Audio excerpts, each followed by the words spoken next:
Welcome to my channel.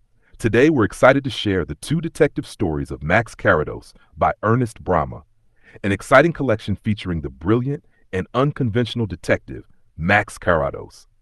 Though blind, Max Carrados never allows his disability to hinder his crime-solving abilities.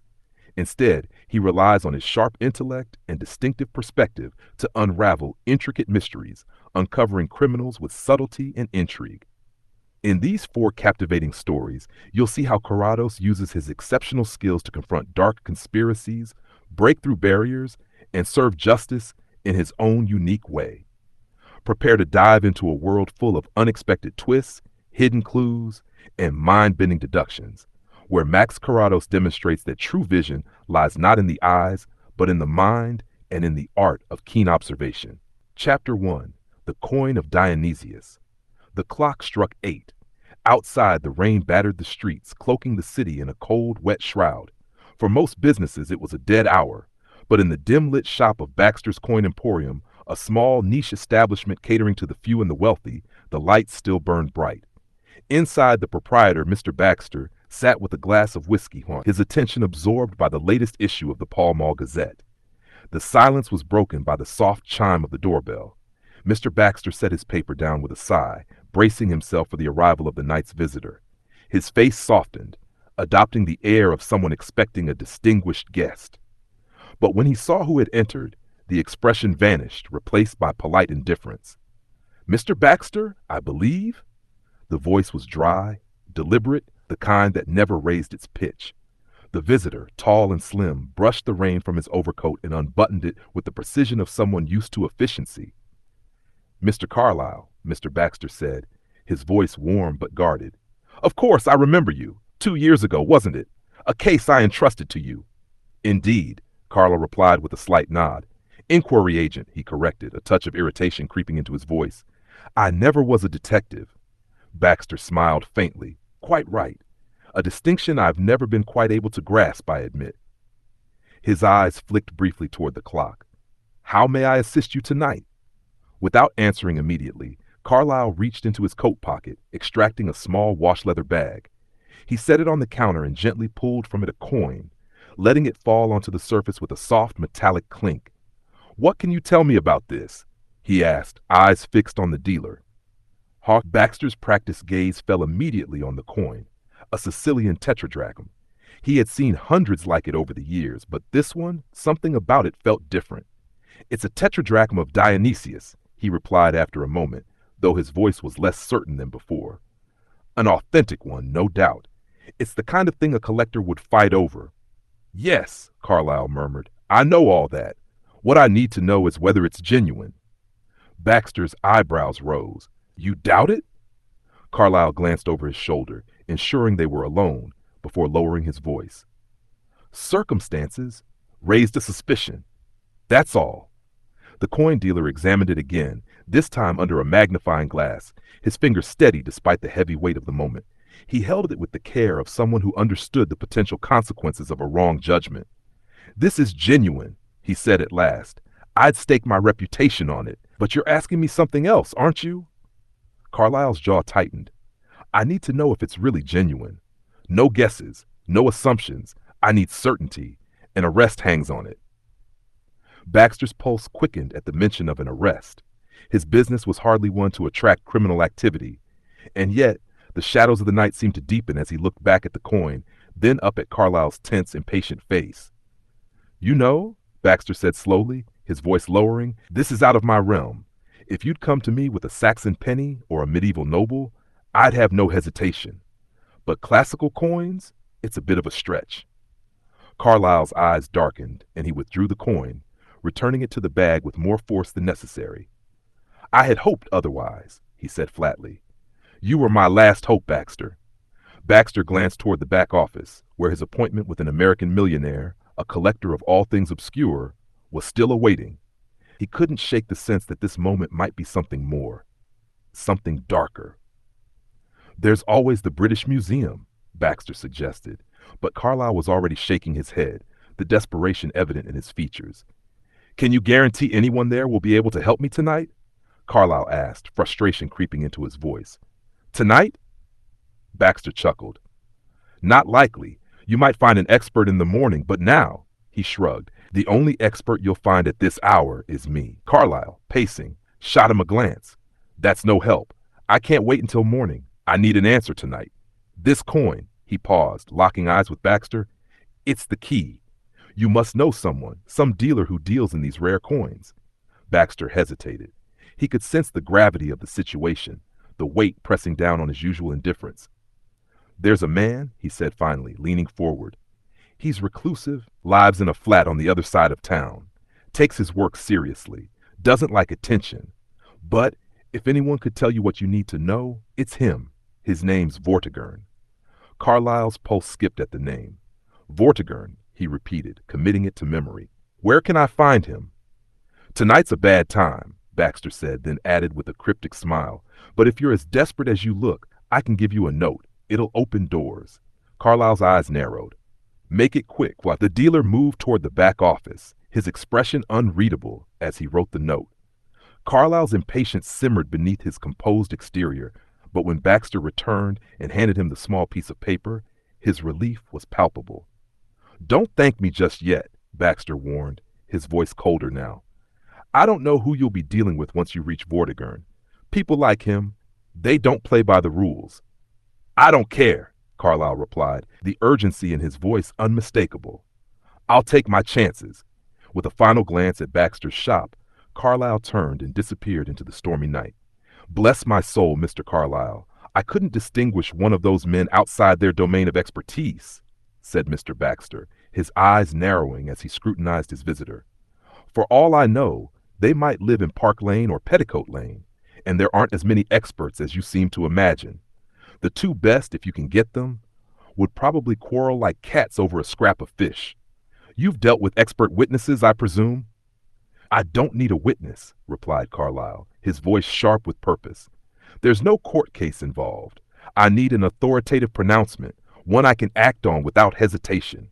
Isn't there anyone who can definitively say whether the thing is genuine or not? Baxter's silence was weighted, the kind that draws conclusions in its own cynical way. He leaned slightly forward, his gaze piercing. Then, as if struck by a faint memory, he straightened and relaxed. Wait a moment, Baxter said thoughtfully. There is someone, a bit of an enigma though, an amateur if you can call him that. I recall hearing extraordinary things about him. There it is, Carlyle exclaimed, relief flooding his tone. There's always someone. What's his name? Strange one, as I recall, muttered Baxter, distracted momentarily by the sleek hum of an approaching car. Win Carrados, funny fellow by all accounts. Win Carrados, Carlyle repeated, swiftly scribbling the name on the cuff of his sleeve. And where might I find him? Haven't the faintest idea, replied Baxter with a dismissive shrug, adjusting his tie before the shop's wall mirror. Never met the man myself. Now, Mr. Carlyle, if you'll excuse me, I must attend to Mr. Munson over there. Carlyle caught the signal for dismissal, his pride barely stung as he stepped aside to hold the door for a distinguished gentleman entering the shop. Once out on the damp, crowded streets, Carlyle wrestled with his options. Finding this elusive Win Carrados at short notice was no small task. His chances were slim, but he resolved to turn to the trusty directories, his only lead. Fortune, however, was on his side. Within an hour, he had found a Win Carrados listed in Richmond, and more importantly, there was no second entry to muddy the trail. With renewed determination, Carlyle jotted down the address and set off. The cab dropped Carlyle at the gates of the Turrets, a stately house shrouded in an air of quiet distinction. A careful observer by trade, Carlyle instinctively pieced together the details around him, the neat gravel driveway, the carefully pruned hedges, and the understated grandeur of the building. Each spoke volumes about the tastes and position of the man he was about to meet. A uniformed servant admitted him with polished efficiency, taking his card, a plain, unassuming one with a succinct request for an audience. Moments later, Carlyle was ushered into a room that was both library and study, brimming with books, papers, and an undeniable sense of intellectual activity. Mr. Carlyle, the servant announced before stepping aside. The room's sole occupant, a man about Carlyle's age, rose from a typewriter, his movements deliberate. His face, framed by intelligence and calm scrutiny, betrayed none of his thoughts as he greeted the visitor. It's kind of you to see me at this hour, Carlyle began, his voice a mixture of apology and urgency. The man's features shifted subtly, curiosity flickering in his eyes. "Surely there's been a mistake," he said, his voice smooth but questioning. "Isn't your name Louis Colling?" Carlyle froze mid-step, the friendly smile on his face replaced by a sudden flash of irritation. "No, sir," he replied tersely, a touch of steel in his tone. "My name is plainly written on the card in your hand." "My apologies," said the man, his expression unruffled. "I hadn't looked at it yet, but your voice, it brought to mind someone I knew once, a calling. From St. Michael's, perhaps?" At the mention of St. Michael's, Carlyle's demeanor shifted again, this time with a sharp intake of breath. "St. Michael's? Wynne Carrados? Wait a moment, good heavens!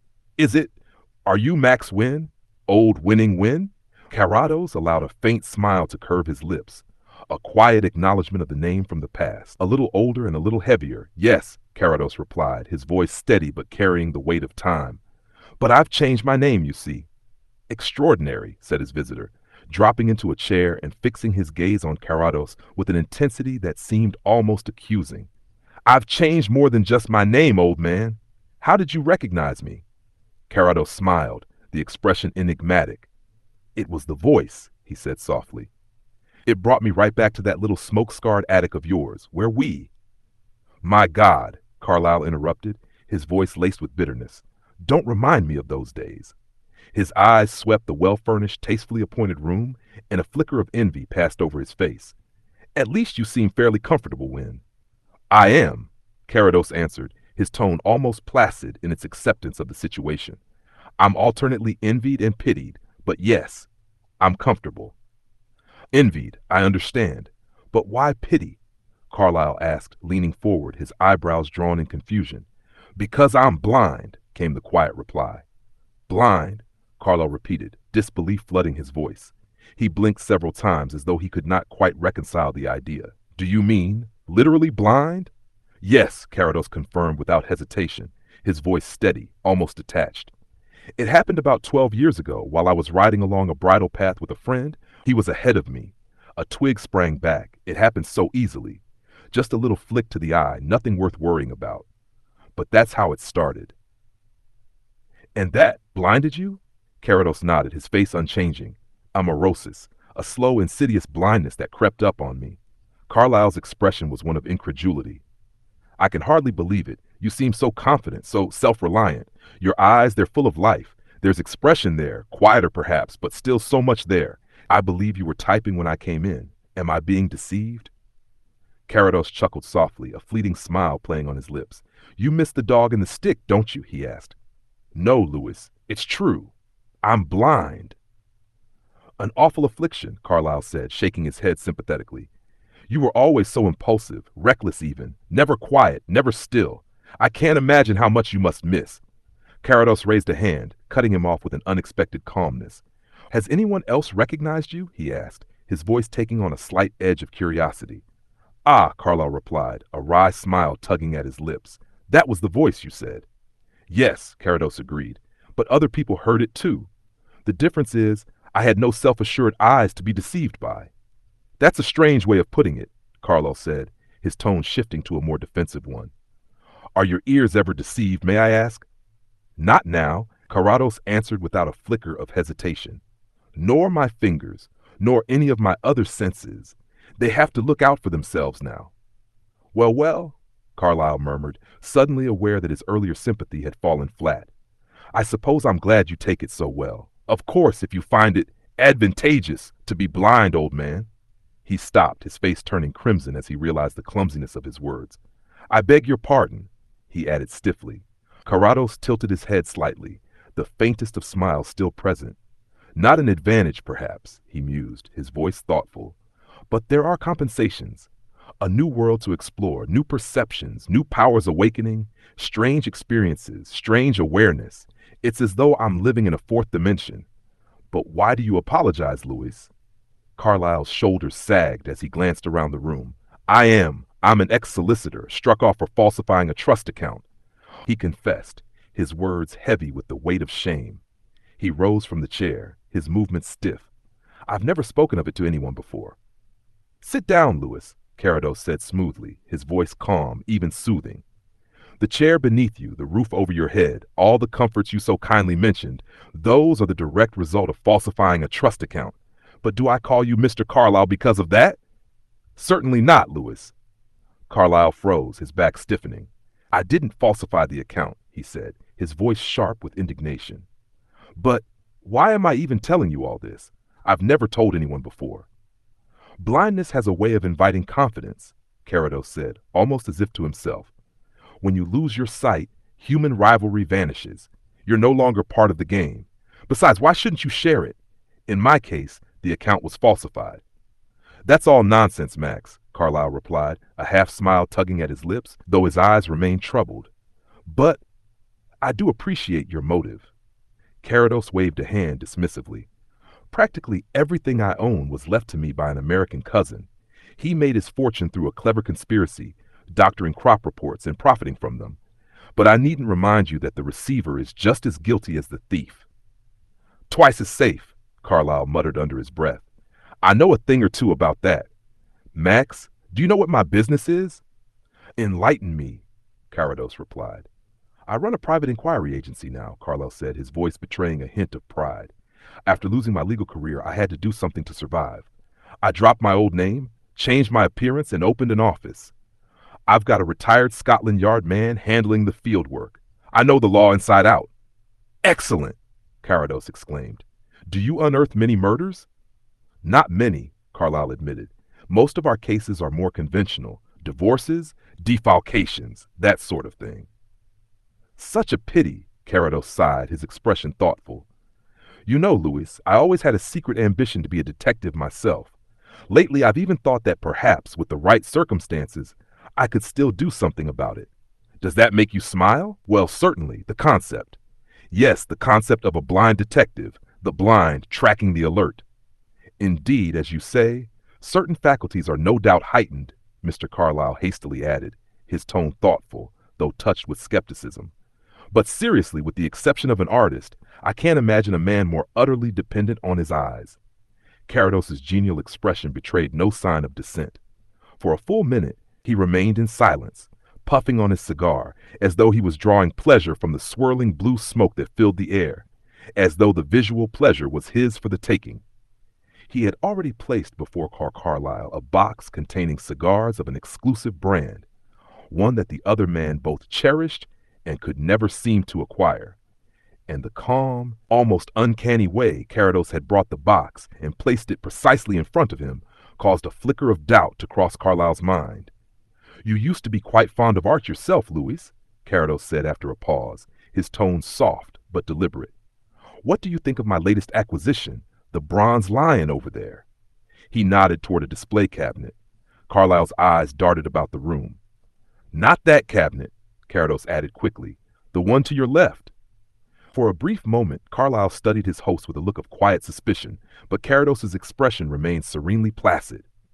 With a skeptical frown, Carlyle got to his feet and wandered over to the statue. Very nice, he said after a moment of inspecting it. Late Flemish, I presume? No, it's a replica of Vidal's roaring lion. Vidal? Carlyle's brow furrowed in curiosity. A French artist. Carrados's voice seemed to flatten, the words turning almost clinical. By the way, he too was blind. A sudden, sharp gasp escaped Carlyle's lips, followed by a chuckle that bordered on incredulity. You old humbug, Max, he exclaimed. You've been thinking that through for the last 5 minutes, haven't you? His tone softened as he swiftly turned away, though a trace of embarrassment lingered on his features. Do you remember how we used to roast that obtuse fool Sanders? Carrados mused, completely unfazed by Carlyle's outburst. He leaned back, his gaze distant. And how we piled it on him. Yes, I remember, Carlyle murmured, his mind briefly distracted by the memory. He turned back to the lion, his gaze once again fixated on the piece. Remarkable, he continued, his voice quieter. But how did he manage it? With his hands. Naturally. Carlyle's expression twisted into one of amused understanding, though his curiosity remained. But how did he study his model? Also with his hands. He called it seeing near. Even with a lion, he handled it? In such cases, he required the services of a keeper who would bring the animal to him and hold it at bay while Vidal exercised his unique gifts. You don't feel like setting me on the trail of a mystery, do you, Louis? Carrados's tone was almost playful, yet there was a glint of something more serious beneath his words. Carlyle, momentarily taken aback, almost chuckled at what he presumed was just one of Max's endless pleasantries. But then a thought struck him, a thought that made him smile knowingly. He had, up until that very moment, forgotten the purpose of his visit. Now, with the memory of the dubious Dionysius and Baxter's recommendation, it became clear to him that there had been a mistake. Either Max was not the Win Carrados he had been searching for, or the dealer had been misinformed. After all, though his host was remarkably astute despite his blindness, it seemed inconceivable that a man so deprived of sight could accurately discern the authenticity of a coin. The opportunity, it seemed, had presented itself, an opportunity for Carlyle to test Carrados and get a small measure of revenge for his earlier jests. "Yes," Carlyle said with an air of deliberate confidence, his voice sharp with decision. He crossed the room, his steps measured. "Yes, Max, I'll take you up on that." He reached into his pocket and produced a small object, a tetradrachm. Holding it out toward Carrados, he continued with a cold, self-satisfied smile. "Here is a clue to what seems to be a rather remarkable fraud. What do you make of it?" Carrados accepted the coin with a subtle precision, his fingers brushing over it, delicately manipulating it in his grasp as Carlyle observed closely, a grin curling at the edges of his mouth. For several seconds, Carrados seemed to study the coin, his touch slow and meticulous. Then, without breaking his focus, he placed it briefly against his lips. "Well?" Carlyle demanded, his voice tight with expectation. Carrados's tone remained calm and almost apologetic. "Of course, I don't have much to go on, and if I were more fully in your confidence, I might come to a different conclusion." "Yes, yes," Carlyle urged impatiently, eager for the revelation. "Then I would advise you to arrest the parlor-maid, Nina Brunn, contact the police in Padua regarding Helene Brunessi's background, and inform Lord Seastoke that he should return to London to check the recent thefts from his cabinet." Carlyle's face drained of color as his hand groped blindly for the nearest chair, which he sank into, his mind racing in disbelief. His eyes, desperately unable to tear themselves away from the sight of Carrados's benign, almost amused face, stayed locked in stunned silence. His once dismissed amusement now felt like a fading ghost, lingering awkwardly in the corners of his mind. "Good heavens!" Carlyle finally managed to stammer, his voice trembling with shock. "How? How do you know?" Carrados's expression remained as placid as ever, his smile barely perceptible. "Isn't that what you wanted of me?" he asked smoothly. "Don't talk nonsense, Max," Carlyle said, his voice stern. "This is no time for jokes." A sudden wave of uncertainty swept over him as he faced this mystery. His confidence, usually unshakable, faltered in the presence of such an enigma. "How do you know about Nina Brunn and Lord Seastoke?" "You're the detective, Louis," replied Carrados coolly, his voice laced with quiet confidence. "How does anyone know these things? By using one's eyes and making connections." Carlyle groaned and flung out an arm in frustration. "Is this all just rubbish, Max? Do you really see everything all the time? Though, that doesn't exactly explain much." Carrados smiled lightly, his fingers brushing along the ancient tetradrachm on the table. "Like Vidal, I see very well, at close range," he said, his voice casual. "For anything beyond that, I rely on a different pair of eyes. Would you like to test them?" Carlo, though clearly irritated, couldn't suppress a flicker of curiosity. "Fine, test them," he muttered, though his tone was more sulky than willing.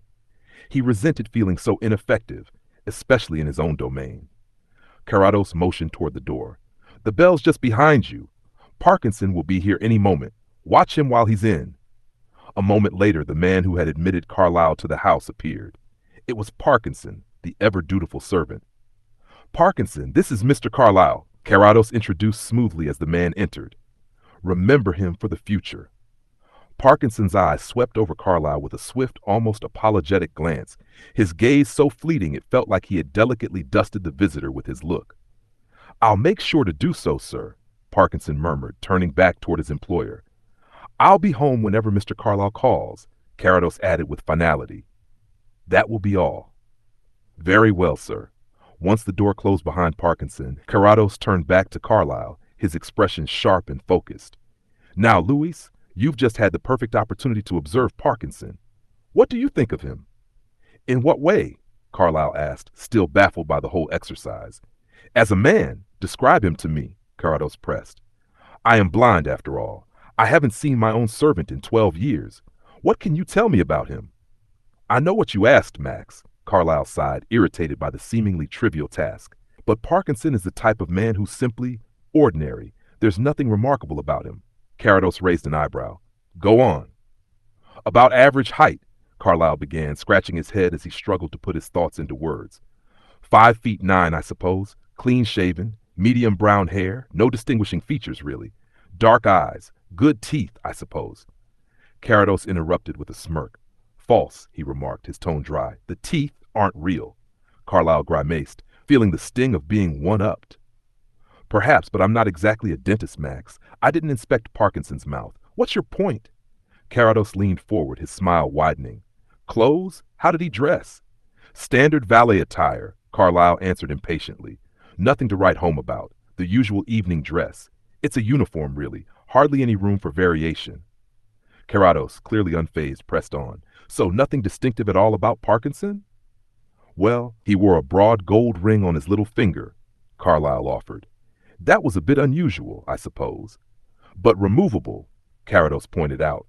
"And yet Parkinson has something permanent. A small mole on his chin. Hard to miss, don't you think?"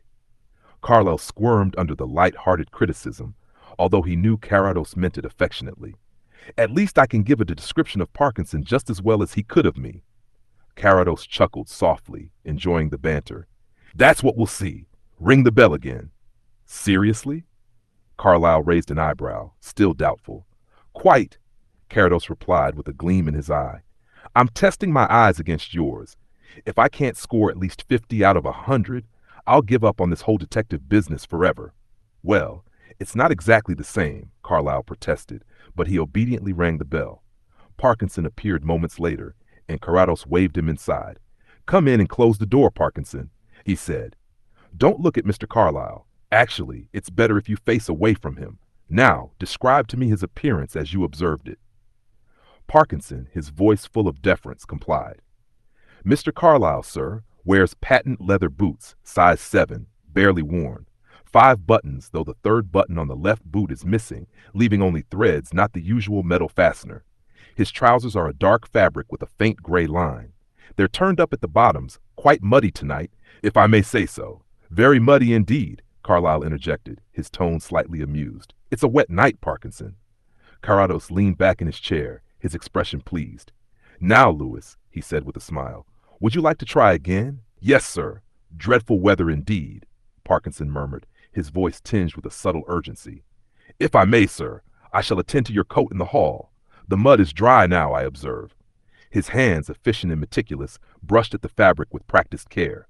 Then, shifting gears, Parkinson's tone grew more deliberate as he returned to the matter at hand. "Regarding your trousers, sir, dark green cashmere hose. A curb-pattern keychain. It passes into the left-hand pocket, I note." From Mr. Carlyle's legs, Parkinson's sharp gaze traveled upward, steadily cataloging every detail. As the description unfolded, Mr. Carlyle listened in growing astonishment. Each item in his attire, his fetter and link albert of gold and platinum, his ascot with a pearl scarf pin, even the well-worn buttonhole of his morning coat, laid bare in his mind's eye like the revealing brushstrokes of a painter. But Parkinson, ever the professional, made no assumptions. A handkerchief tucked into the right cuff was merely a handkerchief to him, not a clue pointing to the fact that Mr. Carlyle was, indeed, left-handed. Then Parkinson hesitated, a slight cough escaping him, a prelude to a more delicate part of his observation. "As for Mr. Carlyle's personal appearance, sir—" "No, Mr. Carlyle interjected swiftly, his voice tinged with irritation. "Enough, Parkinson, I've heard more than enough. You are an astute observer, to be sure, but I am satisfied." Parkinson, unfazed, nodded respectfully. "I have trained myself to meet my master's needs, sir," he replied with quiet pride. He glanced briefly at Mr. Carrados, received a slight nod, and withdrew. Silence settled over the room, the weight of unspoken thoughts hanging in the air. Finally, Mr. Carlyle broke it. "That man of yours, Max," he mused, "would be worth £5 a week to me, but I suspect he wouldn't take it." His tone was thoughtful, laced with an undercurrent of admiration. Carrados' voice was calm, distant.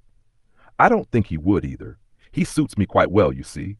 But you do have an opportunity to make use of his services indirectly. Mr. Carlyle raised an eyebrow, his interest piqued. You're still serious about this, then?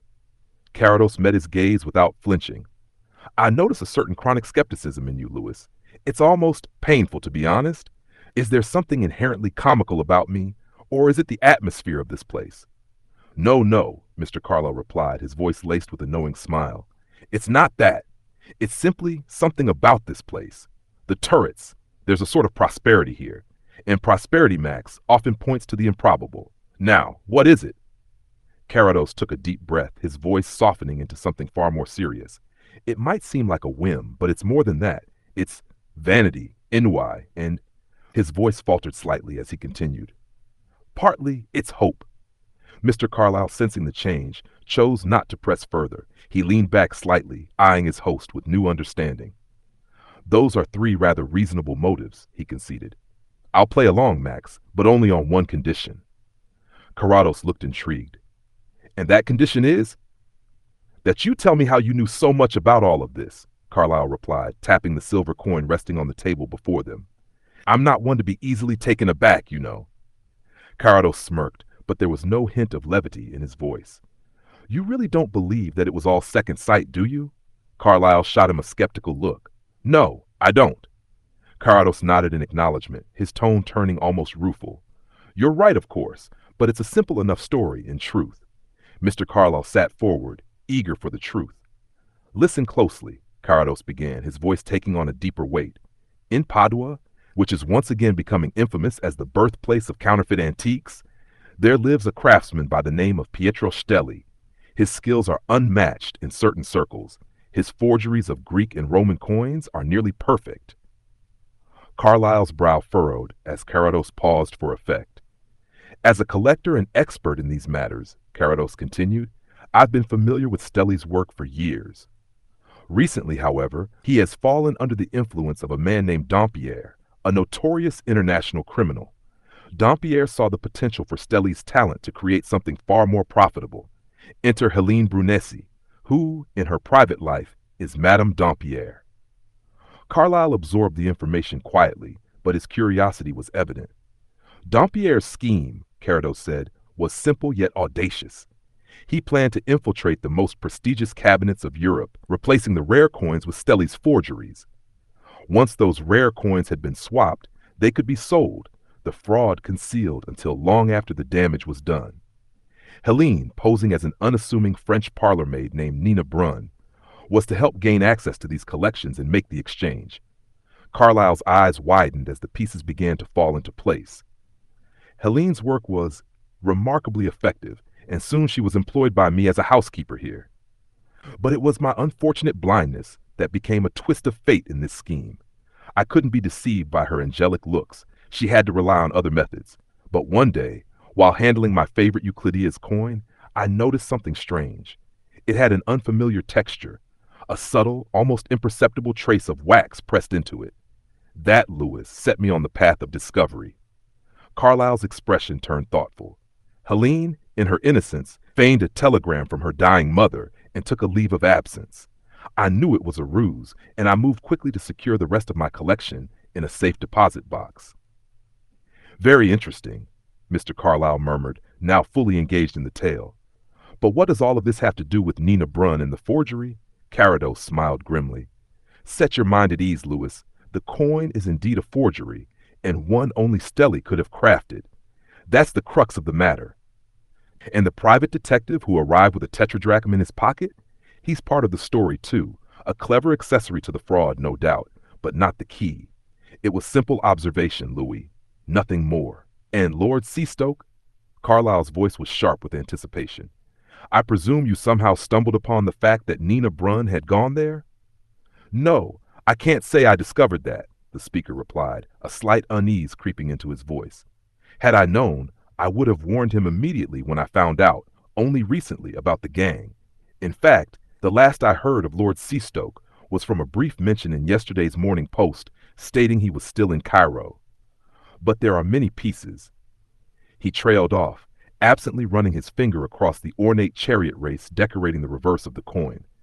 After a moment's pause, he added almost casually, "You really ought to take up the subject yourself, Louis. You can never know how useful it might prove someday." "I suppose I must," Carlyle said grimly, his tone suggesting little enthusiasm. £250 the original of this cost, I believe.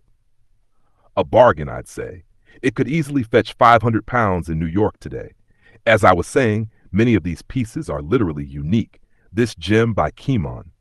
He paused to gesture at the intricate signature on the coin. Peter's particularly skilled with lettering, as you can see. And when I handled the genuine tetradrachm 2 years ago, at that meeting in Albemarle Street where Lord Seastoke exhibited it, it was hardly surprising I could pin down the origin of your mystery. Honestly, Louis, I must apologize. It's so simple. I feel almost embarrassed by it all. "I think," Mr. Carlyle remarked, his eyes narrowing as he examined the fraying thread on his left boot, "that any apology on that front should come from me."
Is that what you're going to uncover, Louis? Suggested Carrados, his voice calm but probing.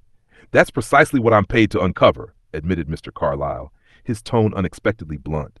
But so far, we're no further than the inquest left us. And between you and me, I can't see an inch in front of my face in this whole matter.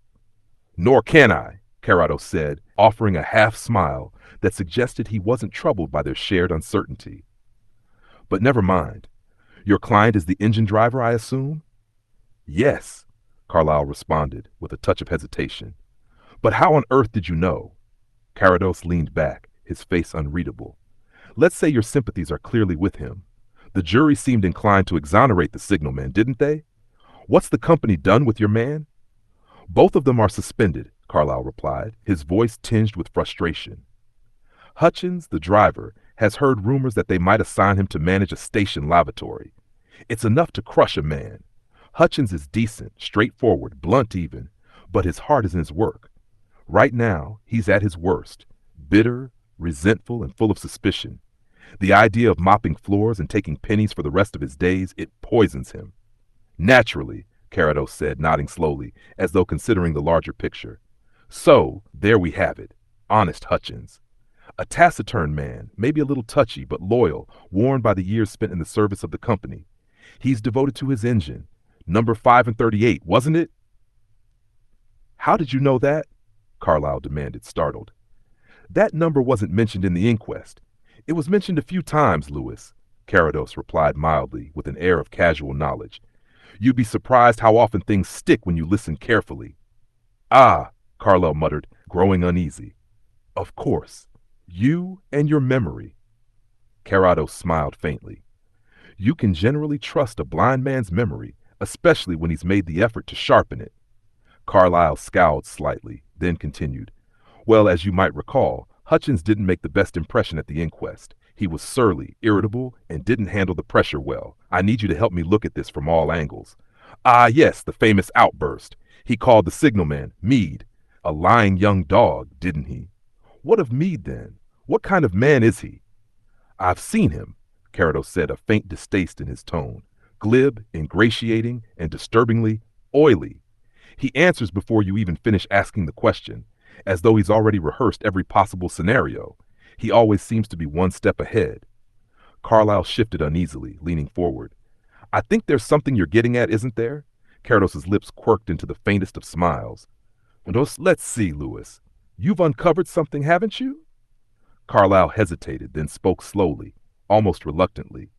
Yes, there's a line of thought that wasn't pursued at the inquest.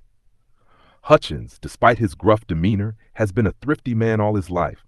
He's earned good wages, and among his peers, he's considered wealthy, probably with several £100s saved up. He's a widower with a daughter, a sweet young woman about 20 years old. And Meade, well, he and the girl have been sweethearts for some time, informally engaged. But Hutchins, for reasons I don't fully understand, disapproves of the match. Lately, he's forbidden the signalman from seeing his daughter. He seems to have taken an immediate dislike to Meade. Carrados's eyes gleamed, sharp and calculating. Excellent, Louis, he said with sudden, almost unnerving enthusiasm. Now we're getting somewhere. We'll clear your driver in a blaze of red and green signals and expose the signalman's greasy little plot. Carlyle frowned, his brow furrowing with a mix of confusion and intrigue. Do you really think it's that clear-cut? Carrados's smile broadened. It's more than just suggestive, Louis. It's convincing. But, Carlyle's voice dropped almost to a whisper, Hutchins was angry, certainly, but how could he have known? How could he have predicted what would happen? Carrados leaned forward, his face intense. That's the heart of the mysteries, isn't it? It may have been a momentary lapse, a slip on Meade's part that he instantly regretted, but was too cowardly to admit. With everything at stake, he couldn't afford to come clean. Or perhaps, Louis, it wasn't entirely an accident. I can picture Meade standing by the lever, his mind growing obsessed with the idea that the life of a man who stands in his way, whom he dislikes deeply, lies in his hands. Time after time, he might have thought of what it would be like to pull the lever just for a second to test his power. And then one day he acts, perhaps in a moment of pure bravado. He pulls the signal, watches it fall, then hastily corrects it just as the train approaches. Maybe he's done it before. Maybe not, but it's clear he miscalculated this time. The driver, Hutchins, may not have been the target, but the result was inevitable. It's far easier to believe that the signal was missed in a moment of absent-mindedness than to suggest that Meade knew exactly what he was doing. But the fireman was killed, Carlyle pressed, his voice darkening with a new thought. Does your theory account for that, Lewis? Carrados gave a quiet nod, his expression unreadable. Of course, Lewis. It was never a certainty that Hutchins would be the one to die, but there's something darker at play here. Something that cannot be easily dismissed.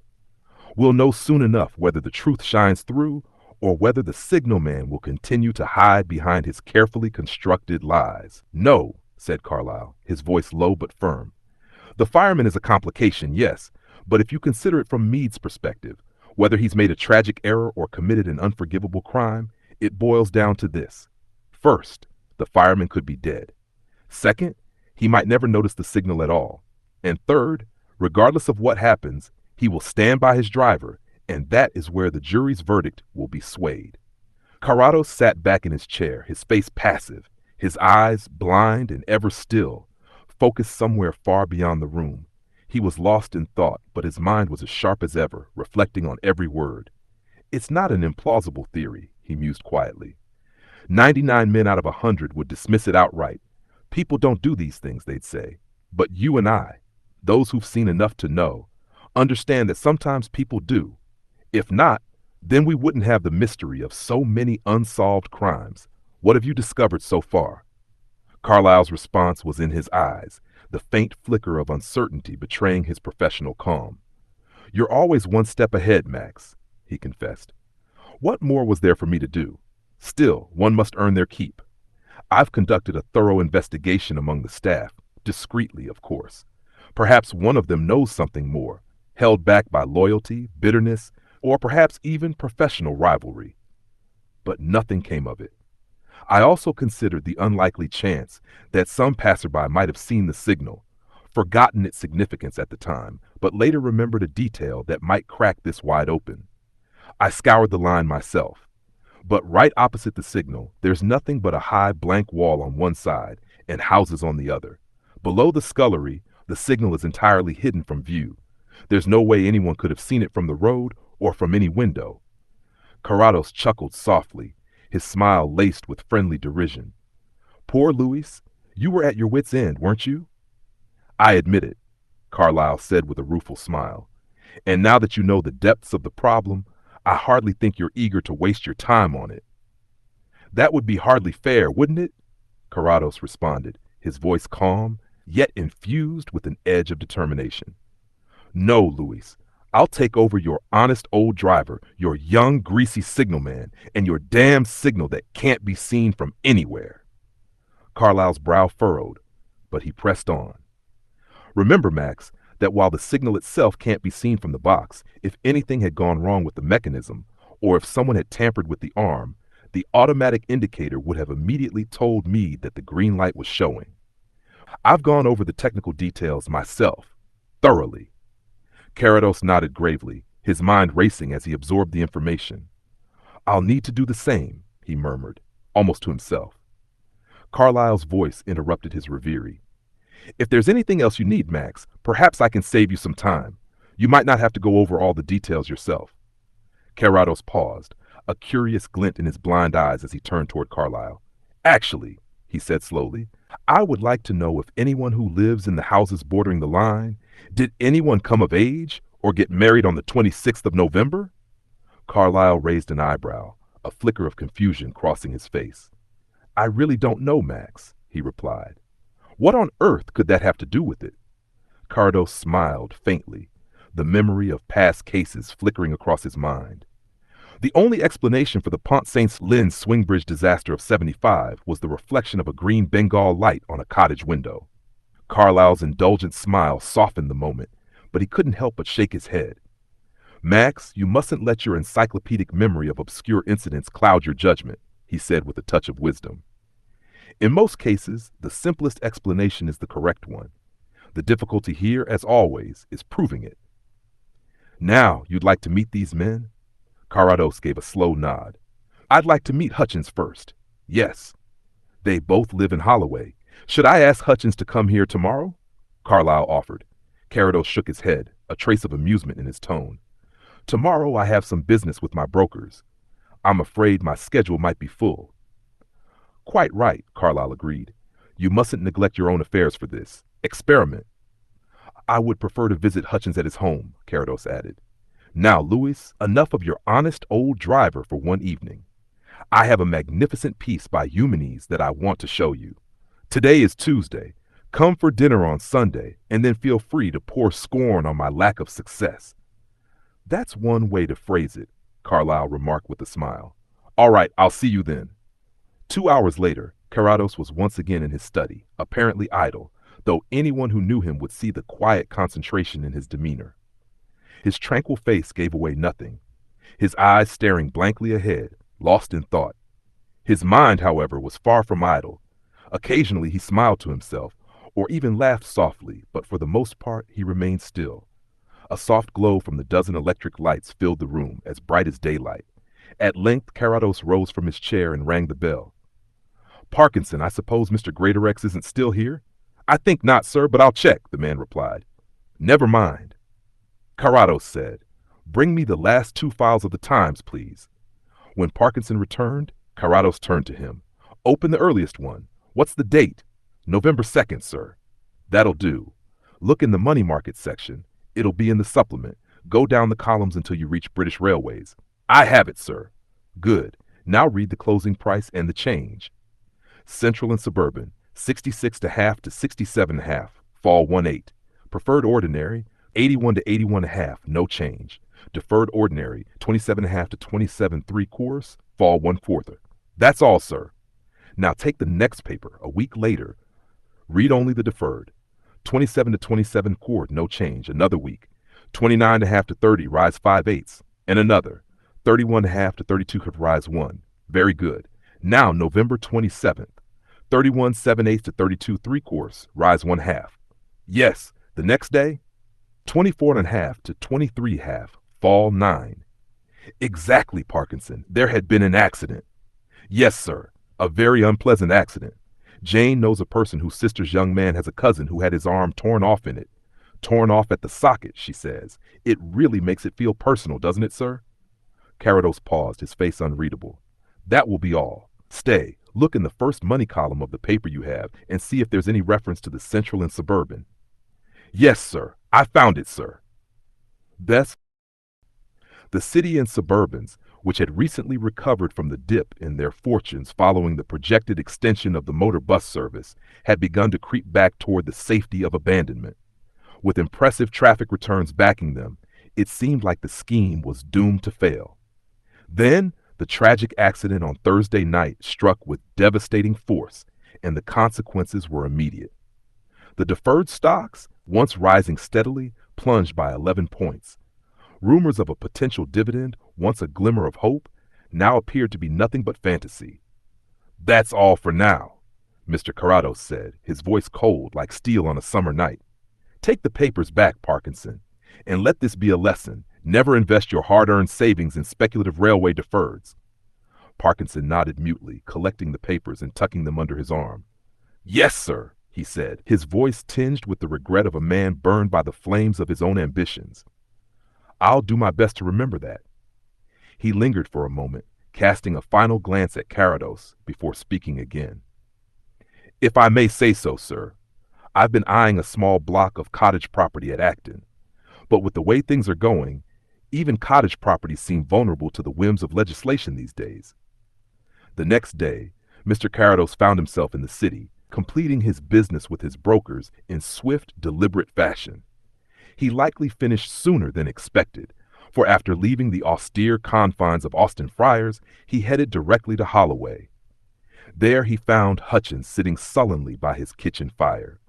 The grim expression on Hutchins' face told Carrados everything he needed to know.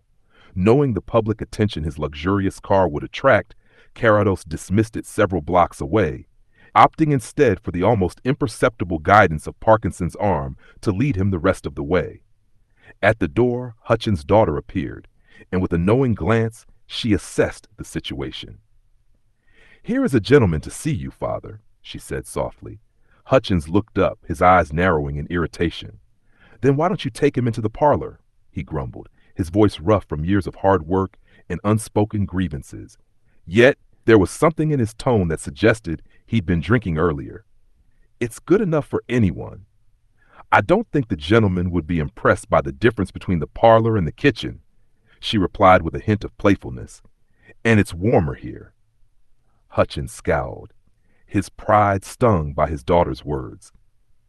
What's wrong with the parlor? It was good enough for your mother and me. It used to be good enough for you. There's nothing wrong with it, she said flatly, turning toward the two men who had followed her down the narrow hallway. Please, will you come in, sir? I don't want to see no gentleman, Hutchins blurted out suddenly, his voice thick with a mix of defiance and desperation. Then his tone shifted to one of fear. Unless you're from the company, sir, too. No, I've come on Mr. Carlyle's behalf, Carrados interjected smoothly, his presence commanding despite his blindness. He instinctively moved to the chair as if guided by some internal compass. Now, I need to ask you a few questions. A few questions, Hutchins roared, his anger rising like a tidal wave. I've been answering questions for the past month. I didn't pay Mr. Carlyle for this. I can get enough of that from anyone else, and it's never worth a damn. Why don't you go ask Herbert Ananias Meade your questions? Maybe he can tell you something useful. There was a brief pause, and Carrados sensed that Hutchins' daughter had quietly slipped out of the room. The old man shifted, a new bitterness now creeping into his voice.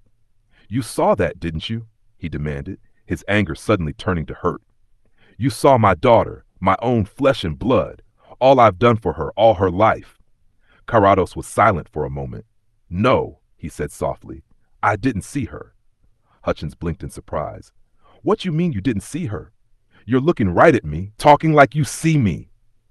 Carrados smiled, though the smile didn't reach his eyes. I see nothing. I'm blind. Blind? Hutchins's voice was incredulous, a mix of awe and disbelief. You mean it, sir? You're telling me you're really blind, and yet you're walking around like you see everything? Yes, it's true, Carrados said calmly. There are things that you can't see with your eyes, Hutchins, but that doesn't mean they're not there. Hutchins scratched his head in thought. Maybe you're right, sir, he muttered. Well, what is it you want to know? Light a cigar first, Carrados suggested, his voice soothing and composed. He held out his case, waiting until he heard the familiar sounds of Hutchins lighting up. The two settled into a moment of quiet contemplation before Carrados spoke again. The train you were driving at the time of the accident was the 627 from Notcliffe. It made all the stops until Lambeth Bridge, then became something of an express. After leaving Lambeth at 7:11, it should have gone nonstop to Swanstead, where it was due to arrive at 7:34. Hutchins nodded, confirming the details. That's right, sir. That was your schedule all day, correct? Carrados continued, his voice unwavering. 3 journeys up, 3 down, with the same stops on all return trips? Yes, sir, Hutchins confirmed. Except the 7:11. It was the only one that went straight through to Swanstead without stopping. And the other trains? Carrados pressed. There were others on that same route? Yes, sir, Hutchins replied.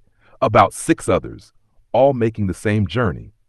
Carrados paused, letting the silence hang between them for a moment before asking, during the evening rush, did any of those other trains run nonstop from Lambeth to Swanstead? Hutchins reflected for a moment, the flickering light from the fire casting shadows across his face. He seemed to consider every word carefully. I couldn't say for certain, sir. It's rare for any short-distance trains to pass the junction, but some may. Carrados nodded, continuing with his inquiry. At the inquest, you mentioned being pulled up at the stop signal east of Knight's Cross. How often did that happen? Only with the 7:11. 3 times a week, perhaps twice, Hutchins answered. Now, Carrados said, his voice taking on a sharper edge. The accident happened on a Thursday. Have you noticed that you're pulled up more often on Thursdays than any other day? For a brief moment, Hutchins' face softened into a faint smile, a knowing expression creeping into his eyes. Well, now that you mention it, sir, yes. We were always pulled up on Thursdays, practically every time. It got to be a bit of a joke among the regulars. Carrados leaned back, a subtle satisfaction in his tone. A joke, perhaps, but I think there's more to it than that. Carrados' sightless eyes betrayed nothing, their emptiness a perfect mask for his emotions. His voice, soft but firm, cut through the silence. Always? He murmured, his words laced with a quiet intensity. And why always on Thursdays? Hutchins stiffened, the question weighing heavily on him. I was told it had to do with the early closing. The suburban traffic was unpredictable. The schedule should have adjusted, but they didn't bother. So we had to wait outside Three Deep Tunnel for a westbound electric, often for minutes. His voice faltered at the memory, tinged with frustration. And that Thursday, it was a mess. Every week the same, and they never fixed it. Carrados's hand moved imperceptibly, a gesture of understanding. So you were prepared for it then? Yes, sir, I was, Hutchins replied, his cheeks flushing, guilt and shame flashing across his features. But there was one of the jury who couldn't accept it. He was bitter about it, and once in a while, maybe once every 3 months I'd get through, even on Thursdays. But it's not for me to question if things are right or wrong. I follow orders, sir, like a soldier on a battlefield. Stop, go, obey, that's it. That's what I do. Carrados gave a small, soothing nod. I understand, but that's all for now, I think. Hutchins stared at him, his expression one of disbelief. All? You haven't. He stopped himself, his voice cracking. Surely you can't have gotten much of an idea yet. I've got enough, Carrados replied, his tone quiet but resolute. I know it's not easy to go over the same ground again and again. Hutchins shifted uneasily in his chair, his hands trembling as they grasped at his grizzled beard. He suddenly looked old, worn out by the weight of accusations and weeks of relentless questioning. You mustn't take what I said too seriously, Hutchins muttered, his voice rough with emotion. I've been grilled, cross-examined, badgered, until I've been broken. And now they want to throw me out, put me in a lavatory. Me, 45 years with the company, 32 on the footplate, and now I'm a man suspected of running past a danger signal. You've had a rough time, Hutchins, Carrados said, his tone heavy with sympathy. But you'll have to hold on just a little longer. Patience is what's required now. Hutchins's eyes flickered with desperation. Do you really think something might come of it, sir? Do you think you can clear me? If you could just give me something to hold on to. His voice trailed off, and he looked away, his face pale. I've been close to it, he murmured, almost too quietly. Carrados paused, weighing the situation carefully. He made a decision. Today is Wednesday, he said, his voice calm and steady. I think you may hear something from your general manager by the middle of next week. Hutchins stared at him, disbelief and hope struggling in his expression. You really mean that, sir? Carrados nodded. But until then, show your good sense. Keep to yourself. Be civil. Don't engage with anyone, and whatever you do. He glanced toward the jug on the table between them, a subtle warning in his gaze. Leave that alone. Hutchins's face hardened with resolve. He grabbed the jug and smashed it down onto the hearthstone with a crash that reverberated through the room. His eyes, filled with a bitter fire, met Carrados's, his voice unwavering. I'm done with it, sir. It was despair that drove me to it. But now, I can do without it. Before Carrados could respond, the door was flung open and Miss Hutchins stepped into the room, her eyes darting between the two men, alarm etched on her face. What happened? What was that noise? She asked, her voice trembling. Hutchins stood up straighter, a surprising lightness in his tone. This gentleman is going to clear me, Meg, my dear, he blurted out, a hint of hope breaking through his rough exterior. And I've done with the drink for good. Carrados's voice was low, cautioning. Hutchins? He warned, but there was a softness to it. Hutchins hesitated, then turned to his daughter, a faint smile tugging at his lips. You wouldn't have her not know, would you, sir? It won't go any further. Carrados chuckled quietly to himself, a small, knowing laugh, as he felt Miss Hutchins's probing gaze trying to read him. He said nothing further and gave Hutchins a firm handshake before making his way out the door, Parkinson silently guiding him. As they walked along, Carrados's voice broke the silence. It was very kind of Miss Hutchins to wear half mourning, he remarked, his tone both observant and approving. Thoughtful, but not showy.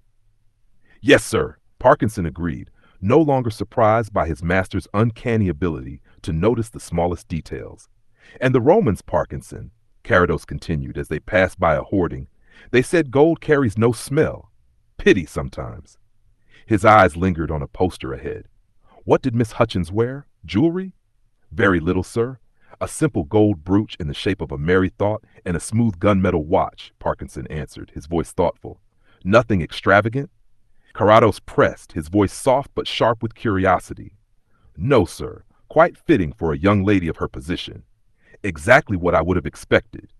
Carrados's voice was calm, as if he'd already known the answer. He slowed his pace. We're passing a poster now. Let's stop here a moment. Read me the text. Parkinson obeyed without question, but when Carrados broke into a fit of laughter at the poster's absurdity, Parkinson remained stoic, merely acknowledging the situation with a silent nod. That was a poor shot, Parkinson, Carrados said with a wry smile once he had regained control. Let's try another. For several minutes, Parkinson read out the details of a local auction, the descriptions as dry as they were meticulous. Finally, Carrados stopped him. That will do, Carrados said, glancing toward a nearby building. Can we still be seen from the door of number 107? Yes, sir. And no one approaching from there? None, sir. Good. Carrados walked on, his mind sharp and calculating, every step measured with purpose. In Holloway Road, they rejoined the waiting motor car. Lambeth Bridge Station, he ordered quietly. The car sped away, leaving behind the ordinary street as Carrados's thoughts turned inward, focused on the task ahead. His plan was set. Now it was only a matter of time. Parkinson's attention was sharply divided throughout the journey as Carrados bombarded him with detailed observations of every passing scene between Lambeth Bridge and Knight's Cross. For nearly a quarter mile, Parkinson's senses were stretched to their limits, constantly being tested as Carrados demanded an intricate description of every sight and sound. The pace of the interrogation was relentless, until suddenly, Carrados fell silent. The moment had passed. They had crossed the stop signal just east of Knight's Cross Station. The following afternoon, they made the return journey. However, this time the atmosphere was entirely different. Carrados, usually so sharp and inquisitive, showed no interest in their surroundings. We are going to look at some rooms, he explained, his voice calm but resolute. Parkinson nodded, replying with an impassive, yes, sir. But the shift in Carrados's demeanor went unnoticed by few. It was clear something had changed. They left the station and turned sharply onto a narrow road running parallel to the tracks. It was a dreary thoroughfare of aging houses, their once pristine facades now showing the wear of time. Some bore brass plates, marking them as homes to professionals, while most had been reduced to second-rate apartments. The area exuded an atmosphere of neglect, yet Carrados' attention was laser-focused. The third house after the one with the flagstaff, Carrados instructed. Parkinson obeyed the command, ringing the bell with practiced precision. A young servant answered, offering an apology for the untidy state of the house. It was early, after all. She led them into a dim, melancholy sitting room where they were to wait for Miss Chubb. I shall be almost blind here, Parkinson, Carrados muttered, slowly pacing the room with a calculating gait. It saves explanation. Very good, sir, Parkinson responded, his tone barely changing. It was clear that they were in no hurry. 5 minutes passed, 5 minutes too long perhaps for Miss Chubb, who was likely still adjusting to the early hour. Carrados, ever the strategist, was already calculating their next move. He was arranging to take rooms for both himself and Parkinson. He required one bedroom, his own, to face north. It has to do with the light, he added, a cryptic remark that went unchallenged. Miss Chubb, ever accommodating, nodded with understanding. Some gentlemen have requirements, others have fancies, she said, her words tinged with a hint of resignation. But I try to suit all. The room she had in mind, as it turned out, did face north. Miss Chubb had only recently moved a guest out of this very room. The guest had been Mr. Gooch, who, oddly enough, had made the same request. Was he a sufferer like myself? Carrados inquired, his voice light, almost casual. Miss Chubb hesitated, then shook her head. I wouldn't say so. I think it was more of a fancy. She went on to explain that Mr. Gooch had been very particular about his sleeping arrangements, so much so that Miss Chubb had vacated her own room to accommodate him. A bit eccentric, perhaps, but he was very liberal in his ideas. Mr. Gooch? Carrados asked, intrigued. An Indian gentleman, I presume? Yes, indeed, Miss Chubb confirmed. She hesitated before adding, almost apologetically, At first, I must admit, I was a little uneasy about taking in a black man as I thought of him. She quickly waved away any notion of ill will, however, insisting that Mr. Gooch was a perfect gentleman.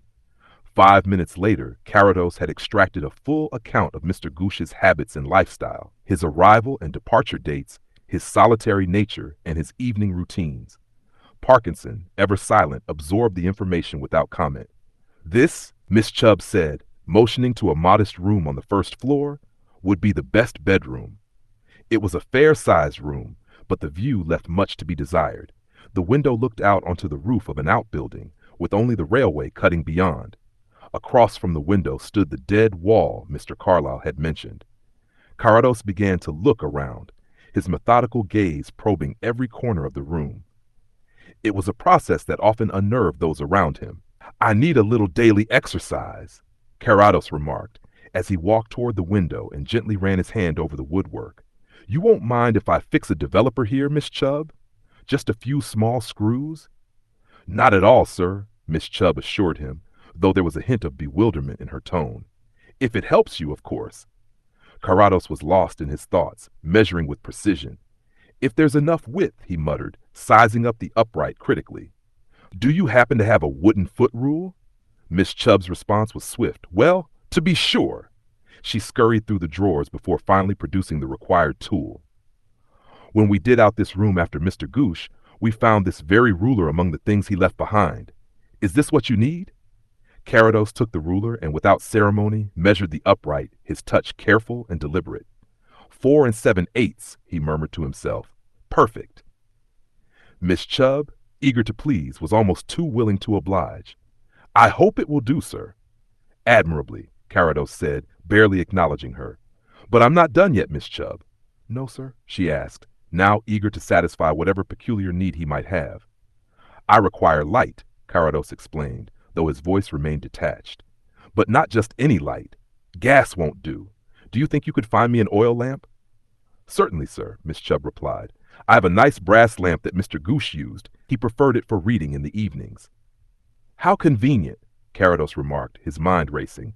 "Is it large enough to burn for an entire evening?" "Yes, indeed," Miss Chubb confirmed, "and he was always very particular about having it filled every day." "Of course," Carrados said with a smile. "A lamp without oil is not very useful." He followed her towards another room, absent-mindedly slipping the foot rule into his pocket. As they left the house, Parkinson's thoughts remained unreadable. It was clear that he was disconcerted by their choice of second-rate accommodations. Yet, his loyalty to Carrados seemed to outweigh his private discomfort. "Are there any further orders, sir, regarding our proposed stay?" Parkinson asked, his tone neutral. "None, Parkinson," Carrados replied, his mind already elsewhere.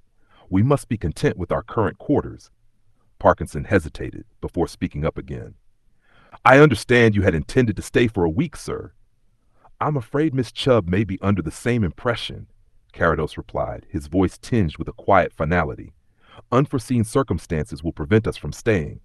Mr. Greatorex will write tomorrow, sending a check along with my regrets.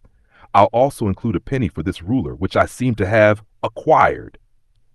Parkinson did not inquire further. He simply nodded. "Your train is coming in, sir." Carrados, undeterred, stepped onto the platform, leaving behind the mystery of the room, the lamp, and the ruler, an enigma that would remain unsolved for now. "We will wait. It's the only course left. Is there a signal at either end of the platform?" Carrados asked, his voice calm yet piercing. "Yes, sir," the attendant replied, his tone respectful but uncertain. "At the far end." "Let's walk towards it, then," Carrados instructed, his gaze sharp as ever. "Are there any porters or officials around here?" "No, sir," the attendant answered quickly, his eyes scanning the dimly lit platform. "None at all." Carrados paused for a moment, his mind working swiftly before handing the attendant a ruler. "Take this," he said, his words deliberate, almost cold. "I need you to go up the steps. There's a signal at the top, yes?" "Yes, sir," the attendant confirmed, his voice now tinged with apprehension. "Good. I need you to measure the glass of the lamp. Don't climb higher than necessary, but be careful. If you must stretch to reach it, do not, under any circumstances, mark the measurement with your nail. It's been done before." Parkinson, the attendant, glanced nervously around, his face pale under the harsh light. The platform was unusually quiet, only the distant murmur of voices from the far exit. The signal, fortunately, was low enough to avoid suspicion. "As near as I can tell," Parkinson reported, his voice shaky, "the glass is 4 7/8 across." "Thank you," Carrados replied, his tone flat as he pocketed the ruler. 4 7/8 will do. Now let's return to the train. Later that evening, as dusk settled over the estate, Mr. Carlyle arrived at the turrets, punctually at the designated hour. He entered the drawing room with an air of confidence, a sharp mind prepared for any contingency, but Carrados's enigmatic silence only served to raise his curiosity further. As the minutes ticked by and their conversation drifted into polite but meaningless pleasantries, Carlyle's patience began to wane. Yet it was clear that Carrados was withholding something crucial. It wasn't until they finished dinner and retreated to the library that Carrados subtly shifted the atmosphere. He quietly locked the door, taking the key from the outside and turning it to the inside. "What are you doing, Max?" Carlyle asked, unable to contain his curiosity. Carrados, without looking up, replied, "You've been most entertaining, Lewis, but Parkinson should be returning shortly. It's best to be prepared." The subtle warning in his voice made Carlyle's pulse quicken. "Prepared for what exactly? Do you happen to have a revolver on you?" Carrados asked casually, as if discussing the weather. "Not when I'm dining with you, Max," Carlyle replied with forced nonchalance. "Is that customary?" Carrados chuckled softly, his eyes glinting with an almost playful light. Reaching over, he pressed a hidden spring on an old bureau. A secret drawer slid open, revealing a pair of sleek, dark pistols. He handed one to Carlyle, keeping the other for himself. "Tonight, it might be prudent," Carrados said cryptically. "Our man may arrive at any moment, and we don't know what state of mind he'll be in." Carlyle's eyes widened, his heart racing with a mixture of excitement and fear. "Our man?" he exclaimed. "Max, you don't mean to say you've got Meade to admit it?" "No one has admitted anything," Carrados answered, his voice cool and measured. "And it's not Meade." "Not Meade? Do you mean Hutchins?" Carlyle asked, his voice rising in disbelief. "Neither Meade nor Hutchins," Carrados said calmly. "The one who tampered with the signal, Hutchins was right, a green light was exhibited, is a young man from Bengal. His name is Drishna, and he resides at Swanstead." Carlyle stared, stunned, caught between surprise and incredulity. "You really mean this, Carrados?" he asked, unable to hide his skepticism. Carrados smiled softly, almost pityingly. "Lewis, if I'm wrong, the next hour will prove it, but I don't believe I am." "But why? Why would he do it?" Carlyle pressed. "The audacity, the villainy." Carrados leaned back, his expression thoughtful. "Chiefly to cover up a disastrous investment. If there's more to it, and I suspect there is, we will likely learn of it soon enough." Carlyle was still grappling with the enormity of what he was hearing. "But Max, you've kept me in the dark this whole time. I know nothing, absolutely nothing about this." Carrados gave a small, rueful smile. "We both have our own ideas of what's entertaining, Lewis. But now you know as much as I do. The rest will unfold once Drishna arrives." "Do you really think he'll come?" Carlo asked, his voice laced with doubt. "He may be suspicious." "Yes, he will be suspicious," Carrados replied, his eyes narrowing. "But that's why he will come. My letter will have sparked his curiosity. If he hadn't been coming, Parkinson would have contacted me immediately, and we'd have had to take alternative measures." "You wrote to him?" Carlo asked, intrigued. "What did you say?" "I told him I was eager to discuss an Indo-Scythian inscription with him," Carrados explained, his tone nonchalant. "I sent my car in the hope that he would oblige." "But is he even interested in Indo-Scythian inscriptions?" Carlyle asked, incredulous. Carrados shrugged slightly. "I have no idea," he admitted, but before Carlyle could respond, the sound of a car engine softly rumbled outside. The gravel driveway crackled under the weight of approaching wheels.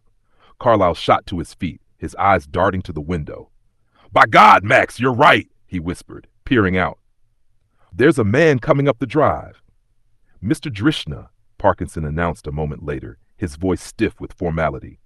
The door opened, and in stepped the visitor, a young man, slight of build and striking in appearance, his black hair and dark eyes gleaming under the room's dim light. His skin was an olive hue, his mustache perfectly groomed, and his manner was both composed and suspicious. Mr. Carrados? He inquired, his accent betraying a hint of his foreign origin. Carrados rose slowly and bowed slightly, his face a mask of calm. This is Mr. Carlyle, he said, gesturing to his companion, the renowned private detective. Drishna's eyes flickered briefly, sharp as daggers, before he took a seat. You wrote me a letter, Mr. Carrados, he began, his voice smooth, betraying no emotion. A curious letter, I must say. You inquired about an ancient inscription. I know little of such things, but out of courtesy, I thought it best to come and explain. That was the purpose of my letter, Carrados replied, his voice like velvet. Drishna shifted uneasily, unable to bear the silence that followed. What is it you wish to discuss? He asked, his voice tinged with barely suppressed tension. Carrados, ever the picture of calm, picked up the ruler from his desk and regarded it carefully. When you left Miss Chubb's house, you left this behind, he said, his eyes locked on Drishna's. Drishna's face tightened as the air grew heavy with the weight of the unspoken accusation. I don't understand what you're talking about, he said, his voice cold and guarded. You are making some mistake. The ruler was marked at 4 7/8 inches, the exact measure of the glass in the signal lamp outside the window. The young man froze. His eyes, once filled with confidence, suddenly dulled. The color drained from his face, and a deep shiver ran through him. Without thinking, he lunged forward, snatching the ruler from Carrados's hand with a desperate force. If it belongs to me, I have the right to it, he hissed, snapping the ruler in two with a violent motion. He hurled the pieces onto the blazing fire, where they crackled and vanished into the flames. It's nothing, nothing at all. Carrados, unfazed, raised an eyebrow. Pardon me, but I did not say that the ruler you've so hastily disposed of was yours, he said, his tone calm and almost mockingly serene. As a matter of fact, it was mine. Yours, Mr. Drishna, is elsewhere.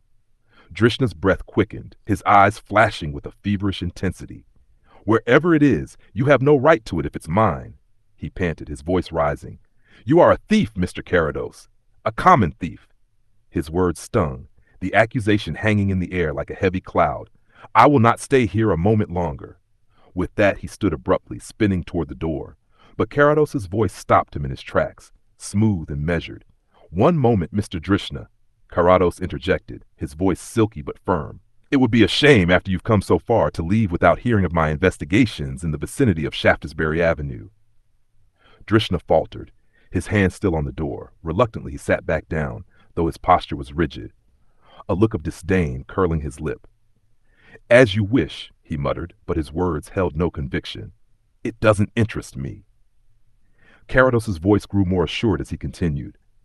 I sought a lamp, a particular one. It seemed simplest to claim I needed it for a motor car, so I went to Long Acre.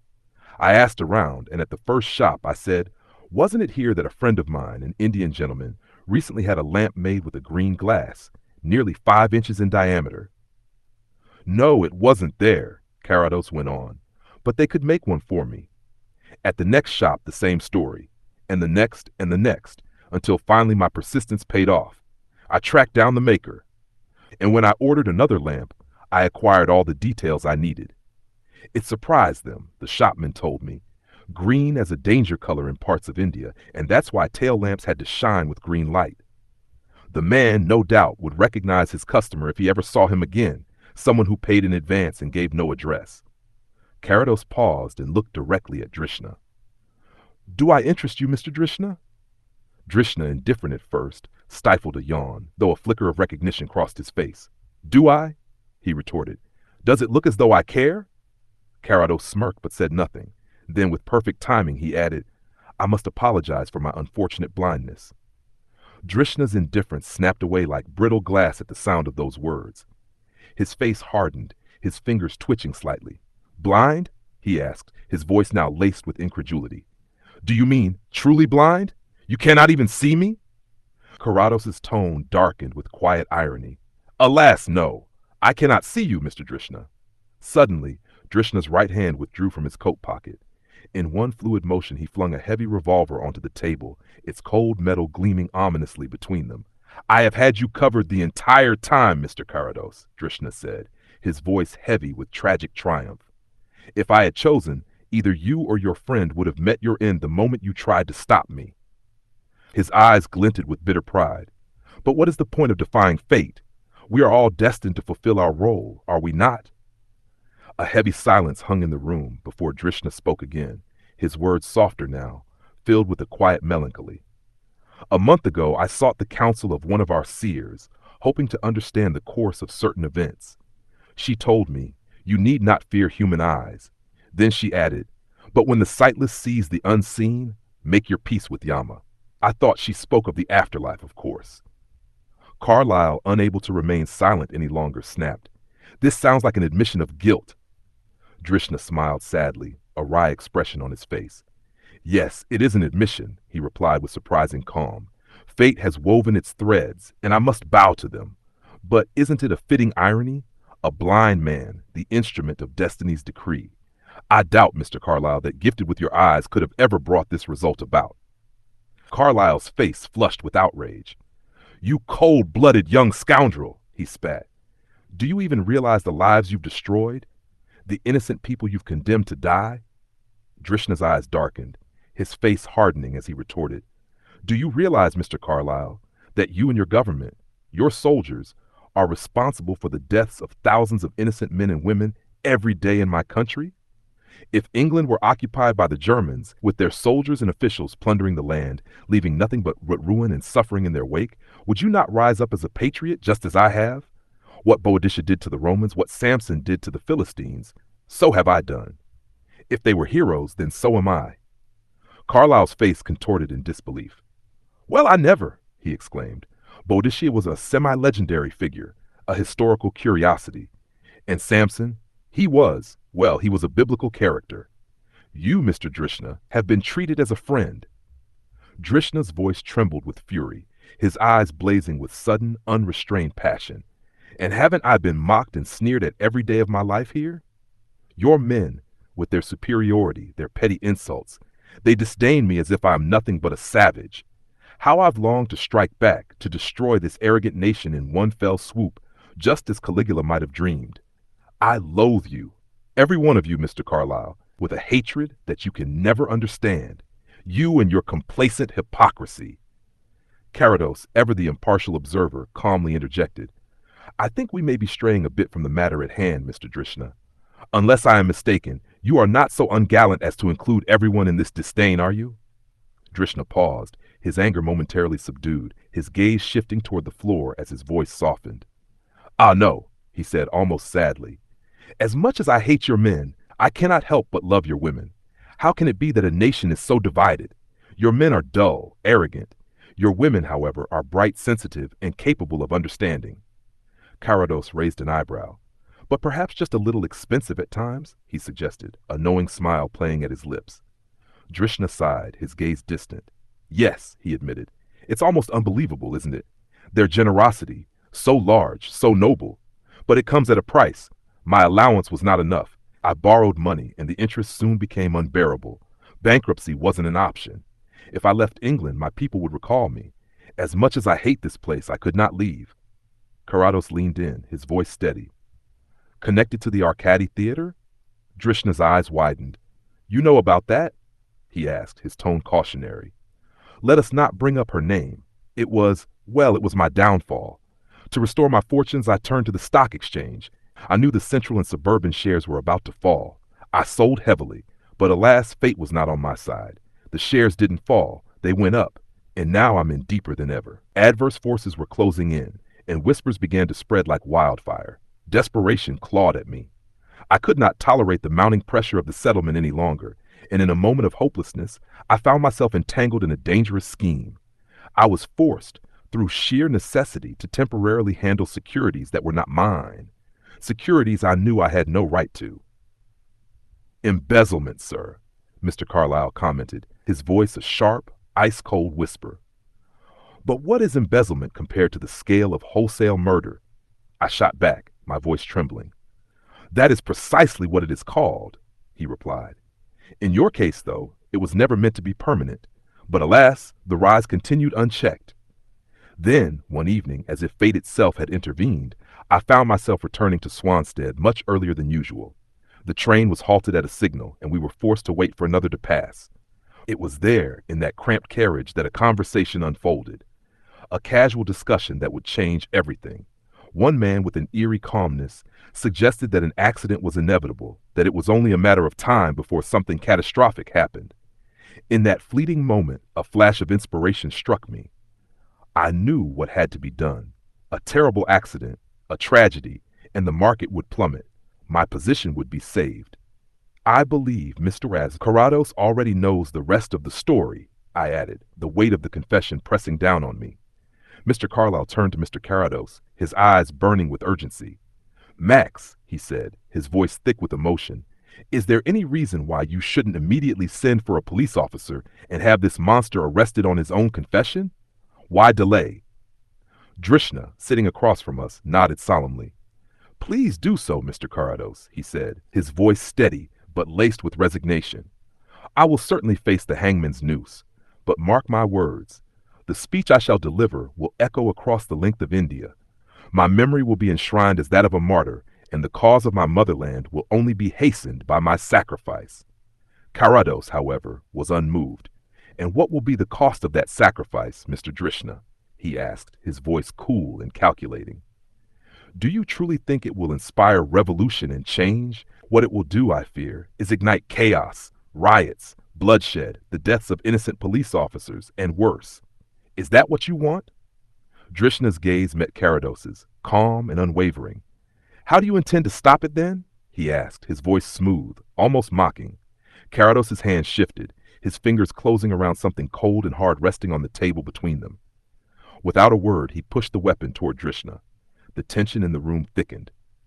Drishna's lips curled into a small, cynical smile as he eyed the gun.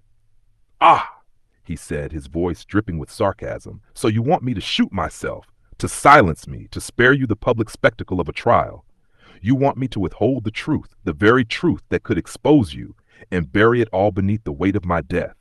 A sacrifice for the greater good, yes? Carrados's voice remained calm, but there was a hardness beneath it. Not just for your own good, Mr. Drishna. It's also to spare your people the shame and to protect the woman, who remains nameless, who you've made such arrangements for. Should you die as a martyr, she will be forced to relinquish the house and the income you promised her. She certainly won't venerate your memory then. Drishna leaned back, his eyes narrowing with a mix of disbelief and anger. What is it that you're saying, Carrados? I'm saying, Carrados replied evenly, that the transaction you executed was based on a crime, one that cannot be overlooked. The firm you dealt with will not stand idly by. The money will be traced and it will be forfeited. Nothing you've done can stand the scrutiny of the courts.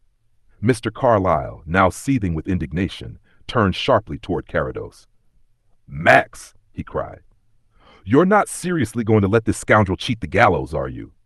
Carrados's expression hardened, his eyes cold and calculating. The best use of the gallows, he replied quietly, is to cheat it. Have you ever wondered what people will say about us 100 years from now? What will they think of our actions, our decisions? Mr. Carlyle hesitated. Well, of course, I'm not really in favor of hanging, he admitted reluctantly. Nobody truly is, Carrados said, his voice carrying the weight of unspoken truths. But we continue to hang, don't we? Drishna here is a dangerous man, one whose actions, for the sake of peace, must be erased. Let his heinous deeds die with him. The cost of spreading the truth is far greater than the benefit. Drishna, unmoved by their words, nodded. I have considered everything, he said, his voice betraying no fear. I will do as you wish. Carrados smiled faintly. Very well, he said, handing Drishna a blank piece of notepaper. You had better write a letter to someone who will believe that the financial troubles you faced have driven you to the edge. Drishna took the paper and began to write without hesitation. But there are no financial troubles now, he remarked, his voice steady as he penned the words. That doesn't matter, Carrados replied calmly. It will be taken as a momentary lapse in judgment, a product of a troubled mind. As Drishna finished, Mr. Carlyle couldn't help but whisper, but how can we be certain he won't escape? Carrados's gaze remained steady. He can't escape, he said, his tone final. His identity is too clear. It's only a matter of time. I don't plan on escaping, Drishna muttered, still writing. Don't imagine that I haven't thought of this eventuality. Mr. Carlyle looked on with unease. It's one thing to execute a man morally, he murmured, but quite another to do it almost literally. Is this acceptable? Drishna asked, passing the completed letter over to Carrados. Carrados read it, his smile returning, this time with a touch of approval. Perfect, he said. The train leaves at 9:40. Does that work for you? Drishna nodded and rose to his feet. Mr. Carlyle stood frozen, unsure of what to do, but in that moment he felt the weight of the decision hanging over him. Drishna thanked them both for their assistance, his tone flat, as he walked toward the door. The door closed with an ominous click. As Mr. Carlyle watched them leave, he muttered to himself, "There is something downright uncanny about Max sometimes."